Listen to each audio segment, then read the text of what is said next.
नमस्कार, स्वराज एक्सप्रेस में आप सभी का स्वागत है। बिग डिबेट में मैं हूं आपके साथ कविता पांडे।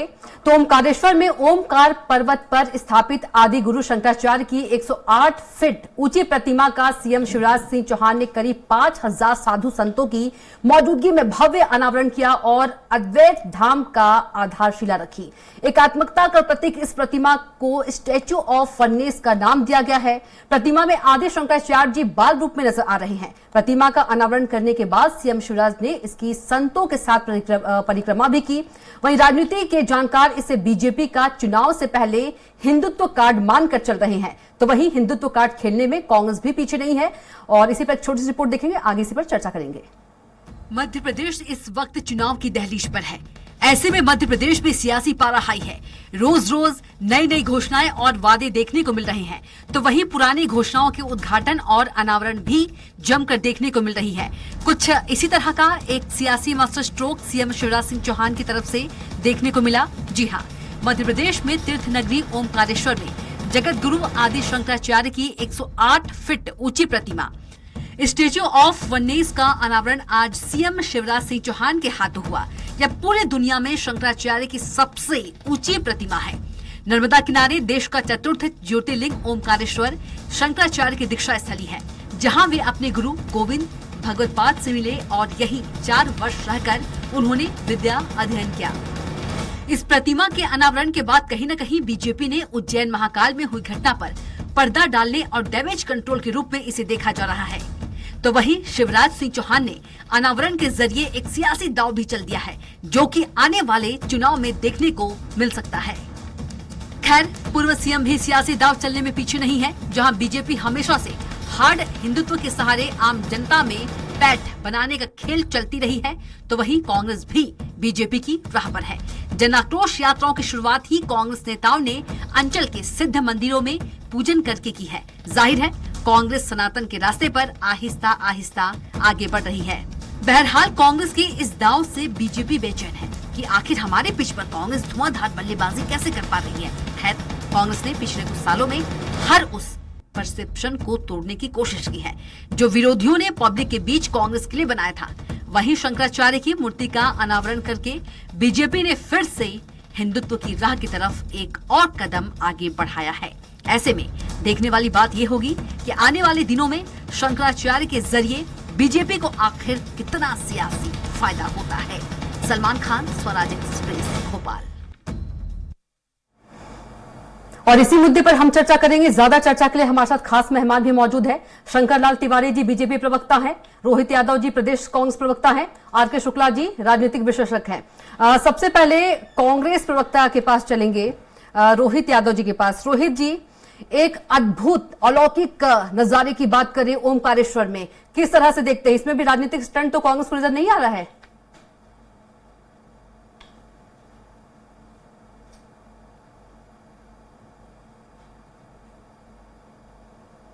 तिवारी जी, आपको आवाज आ रही है? माफ कीजिएगा, रोहित यादव जी। रोहित यादव जी, आवाज पहुंच रही है? लगता है रोहित जी के पास आवाज नहीं जा रही है। शंकर लाल तिवारी जी, आपसे सवाल है कि सनातन बहुत ही, पहले तो बोलूंगी बहुत ही अद्भुत अलौकिक नजारा था, इसमें कोई दो राय नहीं है। एकात्मकता का संदेश देने की कोशिश की गई। कहीं सनातन से सत्ता हासिल करने की कोशिश तो नहीं है ये?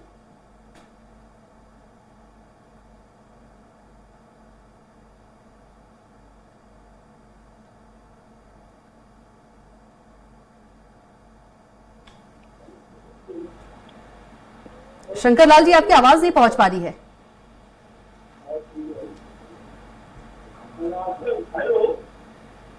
हेलो जी, आवाज आ रही है, बोलिए।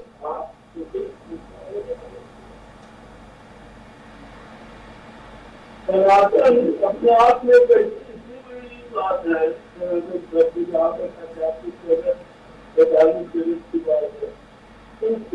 से भी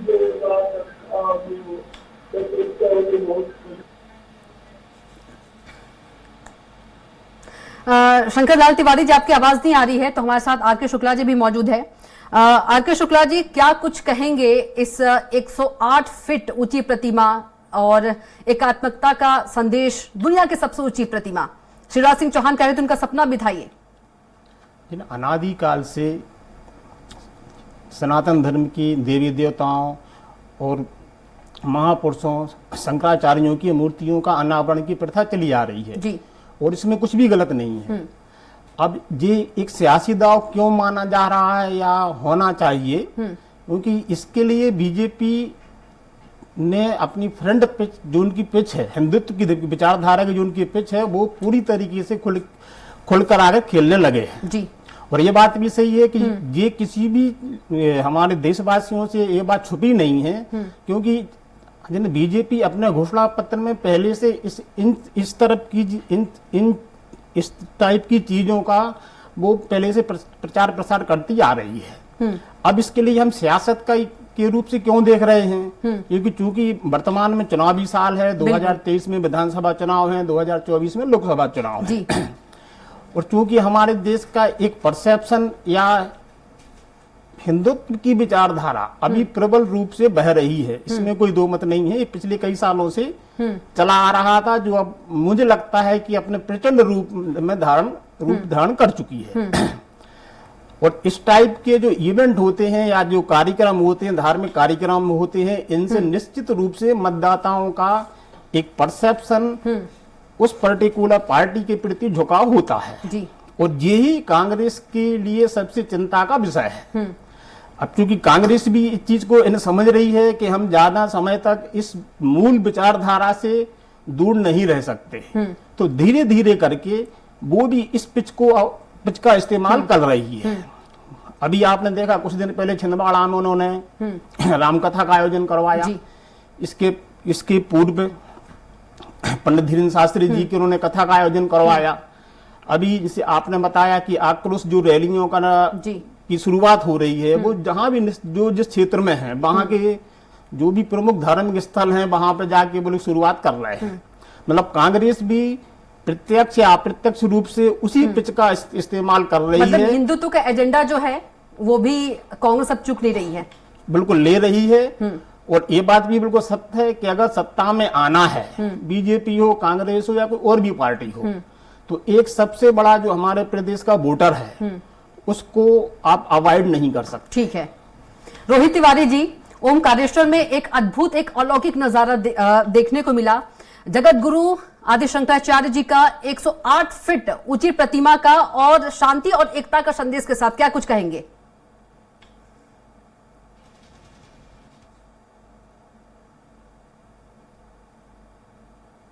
रोहित यादव जी, आवाज पहुंच रही है आप तक?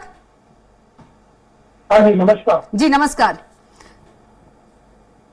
जी, बताइए जी। किस तरह से देखते हैं ओमकारेश्वर की जो आदि शंकराचार्य की प्रतिमा, 108 फीट ऊंची प्रतिमा और एकात्मकता का संदेश, इसमें भी तो कांग्रेस को राजनीति नजर नहीं आ रही है?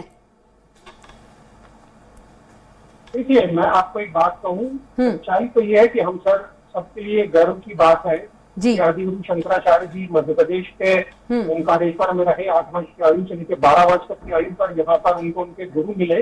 इसके बाद उन्होंने यहाँ से ही अपनी एकात्म यात्रा की शुरुआत करी, एकात्म का सिद्धांत दिया, जो हम सबके लिए गर्व की बात है।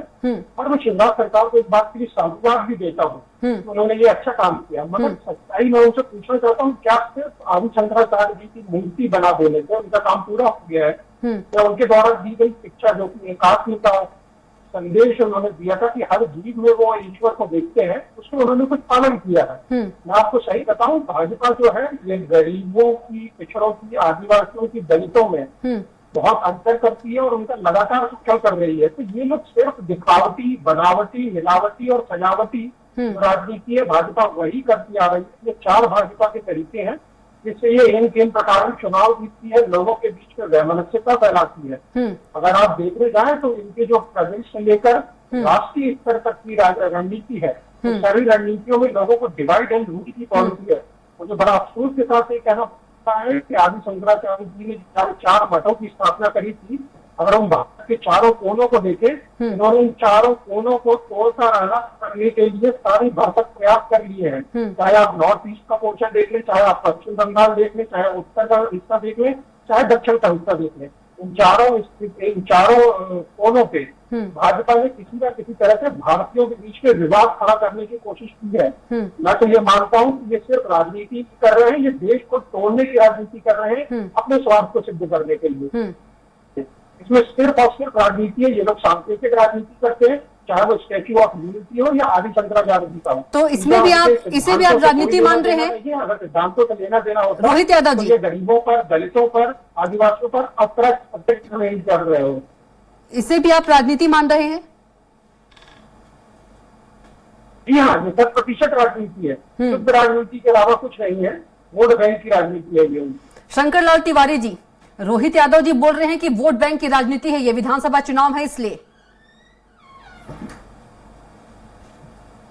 शंकर लाल तिवारी जी, आवाज पहुंच रही है आप तक?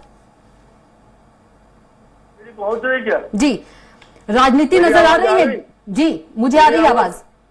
हाँ, मैं ये कह रहा हूँ कि इनके पास, आदरणीय मेरे भैया रोहित जी के पास अब मंदोदरी विलाप करने के अलावा कुछ बचा भी नहीं है।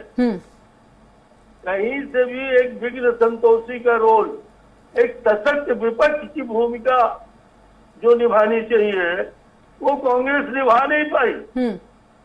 सरकार जाने के बाद कमलनाथ जी के मजबूत विपक्ष थे, अच्छी संख्या में इनके पास विधायक थे, पर इसके बावजूद ये मजबूत विपक्ष की भूमिका न सड़क में, न सदन में और न पार्टी को संगठनात्मक तरीके से खड़ी कर पाए। अब हर बात में इनके पास सिर्फ विघ्न संतोष बचा है, क्योंकि विरोध तो ये कर नहीं सकते। मुद्दे इनके हाथ में कोई है नहीं। जो अट्टे का भाषण, चुनावी भाषण डिबेट में भी बैठ कर देते ना, महंगाई है, ये है, वो है। अरे बंधु, आप चुनाव लड़ने जा रहे हैं, पूरा ये लोकतंत्र का उत्सव है, और इस लोकतंत्र के उत्सव में आप जिस ढंग की झूठी बातें परोस रहे हैं, जबरदस्ती विघ्न संतोष कर रहे हैं। लेकिन शंकर लाल तिवारी जी, मेरे को आधा सेकंड, शंकर लाल तिवारी जी, रोहित जी तो ये कह रहे हैं, कांग्रेस ये कह रही है कि बीजेपी जो है बनावटी है, दिखावटी है, मिलावटी है।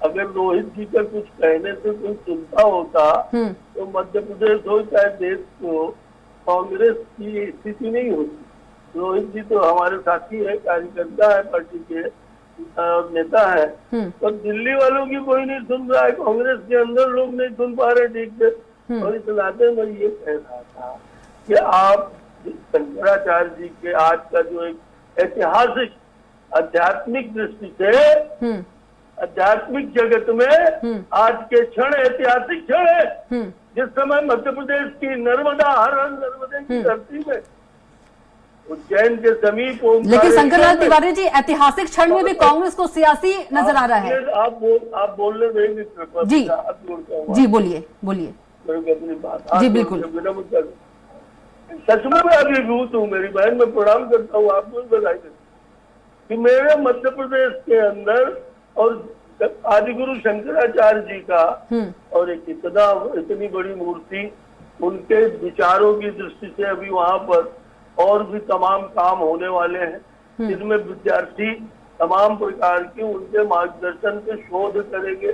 और मैं हाथ जोड़ के विनम्रता पूर्वक कांग्रेस के मित्र से कह रहा हूँ, आपको विरोध करना चाहिए, इसका भी करिए, सबका करिए, जो मन पड़े तो करिए, पर मैं ये कह रहा हूँ कि कोई आज ही योजना तैयार नहीं है, ये ठीक है, इसका लोकार्पण अभी होगा, अभी इसके कई चरण बाकी है, पर आज की भूमिका तो नहीं है। वर्षों पहले जी आदिगुरु शंकराचार्य जी की मूर्ति की स्थापना, वहाँ एक विद्यालय जैसे संस्थान की स्थापना, जो उनके बताए हुए मार्गदर्शनों पर तमाम प्रकार के ज्ञान और शोध करे, ठीक है। और ये बात आज की नहीं है, पर आप चुनाव में जोड़ करके, और कहीं तो आप मजीरा बजाने लगते हो जी, ठीक है शंकरलाल तिवारी जी, पढ़ने लगते हो, और कहीं आप इस तरह की बातों का भी विरोध कर विघ्न संतोष कर रहे हो, तो देश की जनता देख रही, ठीक है। अगर गलत किया है कुछ हमने तो हम बचेंगे नहीं जी, और यदि गलत बयानी कर रहे हो तो आप बचोगे नहीं, ऐसा नहीं है, आप अब रहोगे, ठीक है जी। आर के शुक्ला जी, अगर राजनीतिक दृष्टि से देखा जाए तो इस कार्यक्रम का कितना सियासी लाभ मिलेगा, बीजेपी की ही बात कर ले तो? अगर हमारे प्रदेश को आधार माना जाए तो इसका निश्चित रूप से बीजेपी को राजनीतिक फायदा मिलेगा। लेकिन दूसरी तरफ ये भी बिल्कुल सही है कि सिर्फ मूर्तियों का अनावरण कराने से या एक धार्मिक कार्ड खेलने से हमारे जनता की जो मूलभूत समस्याएं हैं जी, उनसे आप दूर नहीं भाग सकते, और ना ही जनता उन चीजों को भूलने वाली है। क्योंकि प्रदेश में या देश में आज बेरोजगारी अपनी चरम सीमा पर है, और बेरोजगारी दूर करने के लिए मुझे नहीं लगता कि हमारी इस वर्तमान सरकार ने कुछ ज्यादा कुछ किया है। क्योंकि जब तक इंडस्ट्रियों का स्थापना प्रदेश में नहीं होती है, जब तक बेरोजगारी दूर नहीं होगी। और सिर्फ इस प्रकार के जो कार्यक्रम निश्चित रूप से सांस्कृतिक रूप से और ऐतिहासिक रूप से हमारे लिए होना चाहिए जी। और हमें गर्व की बात है। लेकिन इन सब के साथ साथ जो हमारी मूलभूत समस्याएं हैं उनकी तरफ भी प्रदेश सरकार को ध्यान देना होगा, अन्यथा आने वाले चुनाव में पार्टी को नुकसान होने की संभावनाएं हैं, ऐसा मुझे लगता है। ठीक है। शंकर लाल तिवारी जी, छोटा सा जवाब दीजिएगा क्योंकि रोहित यादव जी के पास चलना है, उनकी बारी है, जल्दी से। मैं जो अभी मेरे विद्वान वक्ता के बयान आए हैं उनकी सीख, उनकी सुझाव तो हृदय से लेता हूँ, और उनकी जानकारी में बड़ी विनम्रता से, कोई अहंकार से नहीं, बहुत कुछ करना मांगती हूँ। ठीक है, रोजगार के लिए उद्योग धंधों की स्थापना, नौजवानों को रोजगार बोल तो लेनी चाहिए, पर जितनी भर्तियां शासकीय सेवाओं में वर्तमान में हो रही है, ठीक है तिवारी जी, आज ही के समाचार पत्रों में पढ़ा कि कहीं नहीं है। ठीक है, रोहित यादव जी के पास चलेंगे। रोहित यादव जी, शंकर लाल तिवारी जी कह रहे हैं कि मंदोदरी विलाप करने के अलावा कुछ भी नहीं बचा है कांग्रेस के पास, विपक्ष की भूमिका ही नहीं आप लोग निभा पाए सही ढंग से। देखिए, मैं आपको पहले एक बात बोली कि मेरे जो भाजपा के प्रवक्ता है उनका कुछ भी मुझे आवाज नहीं आ पाई, तो जो आप सवाल मुझसे पूछेंगे मैं उसी का जवाब दूंगा जी। अगर उन्होंने कहा मंदोदरी विलाप हम कर रहे हैं या हम विपक्ष की भूमिका नहीं निभा पाए हैं, तो शिवराज जी से सवाल पूछे जाना चाहिए कि हमने तो शुरू में 5 गारंटियां दी थी माननीय कमलनाथ जी ने, उसकी नकल इनको क्यों करना पड़ी? 18 साल बाद इनको अपनी बहनों की याद क्यों आई? इनको अभी अपनी टिकाऊ और कमाऊ योजना पे क्यों काम करना पड़ रहा है? 8,000 रुपए स्टाइपेंड क्यों देना पड़ रहा है? सच्चाई ये है कि विगत 18 वर्षों से इन्होंने सिर्फ और सिर्फ कमीशन और जमाखोरी का काम किया, भ्रष्टाचार किया, अनाचार किया है। ये लोगों को अब जब उसका परिणाम सामने दिखने लगा है तो वास्तव में ये लोग उस चीज को रुदाली की तरह हर जगह रो रहे हैं कि भाई किसी भी तरह का हमारी सरकार बना दो, उसके बदले चाहे जो देश को 3.5 लाख करोड़ से ऊपर का कर्ज है, 3.5 लाख हजार करोड़ रुपए का कर्ज है, प्रति व्यक्ति 57,000 रुपए कर्ज कर दिया है, ये उसको उस गर्त में पहुंचा देंगे हमारी अर्थव्यवस्था को, प्रदेश की, यहाँ से उबार के ला पाना किसी की बस की बात नहीं है। और ये सारे लोग आखिरी में अपने झोला उठा के चलते बनेंगे, तो इनको इससे कोई मतलब नहीं है कि प्रदेश की स्थिति क्या है या प्रदेश के नौजवानों की स्थिति क्या है। कल यहाँ पे प्रदर्शन में नर्सिंग जो हमारे कॉलेज, उनके बच्चों ने यहाँ पे प्रदर्शन किया कि उनको गलत तरीके से कॉलेजों में गलत परमिशन दिया गया है कॉलेजों को, और जब वो उनके एग्जाम नहीं हो रहे हैं, जब वो उसके लिए प्रदर्शन करने गए हैं तो उनके ऊपर वाटर कैनन से और लाठीचार्ज कराया गया। ये बताता है कि ये लोग दमनकारी नीति पे काम करना चाहते हैं, एक आडंबर रच के रखते हैं चारों तरफ, ये बताते हैं कि हम बहुत बड़े जी। शंकर लाल तिवारी जी, नहीं, मेरे मित्र की आंदोलन ये कौवा की चाल चला रहा है, वो भी लंगड़ा से थोड़ा थोड़ा वाली स्थिति है, ना इनके पास कोई रीति बची ना नीति बची है।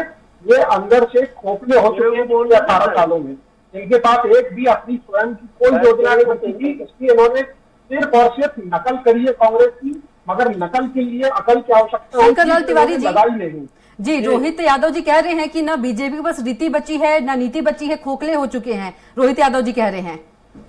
ठीक है, हमारी नकल कर रही है बीजेपी कांग्रेस की। जी जी, हमारी नीतियों का कमाल कांग्रेस को नहीं दिख रहा, इसलिए तो कांग्रेस, मैंने पूर्व में भी कहा था कि एक सशक्त विपक्ष की भूमिका भी अदा नहीं करी। टीचर में बैठ के, डिबेट में बैठ के भ्रष्टाचार हुआ है, भ्रष्टाचार हुआ है, भ्रष्टाचार हुआ। अरे सब हुआ जो तुमने कहा, पर आप विपक्ष में थे, आप क्या ताली बजा रहे थे? आप अटखेलियां खेल रहे थे? विपक्ष के अंदर थे, सरकार की गिरेबान में हाथ क्यों नहीं गए आपके? आपके कमलनाथ जी तो मध्य प्रदेश विधानसभा में बिना मतलब का जो अविश्वास प्रस्ताव गोविंद सिंह जी रखते हैं, उस उसका चीफ व्हिप भी नहीं मानते कि विधानसभा पहुंच जाए। और इस स्थिति में सिर्फ मंच में खड़े होकर के माइक पकड़ करके भ्रष्टाचार भ्रष्टाचार हुआ। भ्रष्टाचार का प्रमाण लाके तो चुनौती देता हूं। और इतने तमाम प्रकार के प्लेटफॉर्म है, न्यायालय, अदालतें, पर कहीं कुछ है नहीं। अच्छा शंकरलाल तिवारी जी, आदर्श दूध पीने वाले मजनू जो है ना, वो विपक्ष की भूमिका अदा नहीं कर सकते।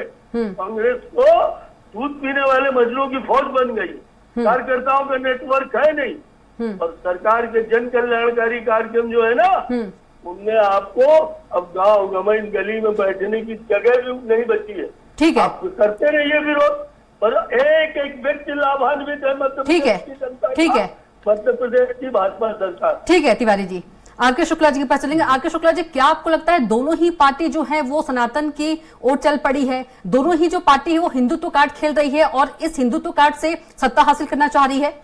निश्चित रूप से जो हमारी सत्ताधारी पार्टी है बीजेपी है, जो उनका एजेंडा रहा है, और वो अपने, और ये बात किसी से भी लुकी छुपी नहीं है, तो उनका तो क्लियर है कि भाई वो हिंदुत्व की विचारधारा पर ही आधारित हैं, उस पर वो चलते हैं, और मुझे नहीं लगता कि ये कुछ गलत है। लेकिन क्योंकि कांग्रेस को अगर सत्ता में आना है तो एक जो हमारे प्रदेश का बहुत बड़ा वोटर है ना, उसकी आप जन भावनाओं की अनदेखी नहीं कर सकते। तो किसी ना किसी रूप में प्रत्यक्ष या अप्रत्यक्ष रूप से कांग्रेस भी उस विचारधारा की ओर धीरे धीरे बढ़ रही है।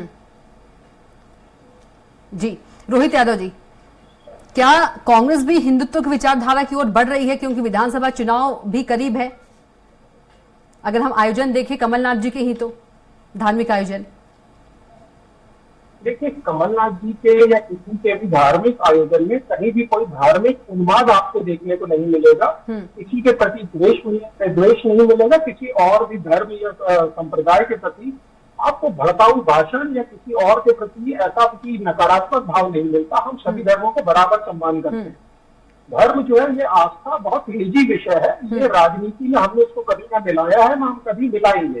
हाँ, जनता का अपना परसेप्शन हो सकता है कि आप उसे किस नजरिए से देख रहे हैं, मगर कमलनाथ जी पहले से हनुमान जी के भक्त हैं और रहेंगे, हम सभी हैं, उनका अनन्य भक्त है।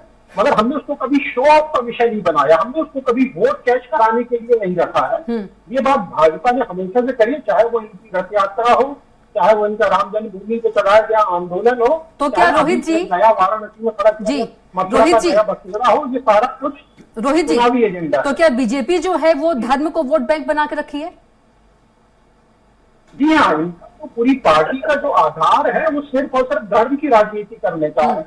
आप एक बात बताइए, ये हिंदू धर्म की बात करते हैं, वसुधैव कुटुंबकम हमारा भाव होना चाहिए। ये तो एक देश में ही कितने इन्होंने लोगों को अलग अलग बांट रखा। लेकिन राहुल गांधी और प्रियंका जी को भी नर्मदा आरती करते देखा गया है, तो भी तो फिर धर्म, वो भी तो फिर वोट बैंक है ना धर्म की। अगर बीजेपी कर रही तो फिर कांग्रेस भी कर रही है। आवाज सुनी था राहुल गांधी जी और प्रियंका गांधी जी भी आकर वोट बैंक की राजनीति कर रहे हैं, फिर तो धर्म की राजनीति, वोट बैंक जुटाने की। नर्मदा आरती करते हुए नजर आए थे। आपको देखिए, नर्मदा आरती आस्था का विषय है। अगर वो नर्मदा आरती में जाते हैं तो किसी को धार्मिक आयोजन में तो आस्था का विषय है ना रोहित जी। बीजेपी के लिए वो वोट बैंक है, कांग्रेस के लिए वोट बैंक क्यों नहीं है? दोनों ही धार्मिक आयोजन है, तो दोनों ही आस्था का विषय है। देखिए, हम अगर कभी उसके आधार पे वोट तो नहीं मांगते, ये बोलते कि हिंदुत्व खतरे में, इसलिए आप हमको वोट दीजिए। हमने तो कभी नहीं कहा, ना 70-75 सालों के इतिहास। ठीक है, ये जवाब भी ले लेते हैं शंकरलाल तिवारी जी। शंकरलाल तिवारी जी, क्यों लगता है बीजेपी को कि हिंदुत्व खतरे में है? ये जिस तरह से बता रहे हैं रोहित यादव जी कि वोट बैंक की राजनीति करती है धर्म के नाम पर बीजेपी। आप कहाँ से आपने कहा नहीं जानते, वही कहाँ से कह रहे हैं। हमने कभी नहीं कहा कि हिंदुत्व खतरे में। अभी हिंदुत्व और सनातन वो चीज है जिसको तमाम हूण, मुगल, अंग्रेज, पता नहीं कितने लोग मिटाने पर आए, तो हिंदू और हिंदुस्तान की हस्ती नहीं। हमें कोई खतरा नहीं, हम दरिया है, खतरा नहीं। हम कोई तालाब के कुंड नहीं है, बावली कुआं नहीं है कि हमारे यहाँ पानी खराब हो जाएगा। सनातन एक प्रवाह, हिंदू कोई धर्म नहीं है, हिंदू एक संस्कृति है। धर्म तमाम प्रकार के हैं, उन धर्मों का सबका आदर करना माने हिंदुस्तान की धरती। ठीक है, लास्ट कमेंट एक आर.के. शुक्ला जी से, लास्ट कमेंट बहुत छोटा सा। आर.के. शुक्ला जी, समय हो चुका है। देखिए, ये बिल्कुल सत्य है कि हिंदुत्व की विचारधारा और सियासत, ये दोनों का पूरी तरीके से मिक्सर हो चुका है जी। और इससे कोई भी राजनीतिक पार्टी जिसे सत्ता प्राप्ति की इच्छा है, इससे दूर नहीं रह सकती है जी। उसको किसी न किसी रूप में इसके नजदीक या इसको पालन करना ही पड़ेगा जी। अन्यथा वो सत्ता से बहुत दूर होती जाएगी। ठीक है, आप तीनों मेहमान का बहुत बहुत धन्यवाद हमारे साथ चर्चा में जुड़ने के लिए। रोहित यादव जी आपका बहुत धन्यवाद, शंकरलाल तिवारी जी आपका बहुत धन्यवाद और आर.के. शुक्ला जी आपका बहुत धन्यवाद। तो फिलहाल के लिए बिग डिबेट में इतना ही। आप देखते रहिए स्वराज एक्सप्रेस। नमस्कार।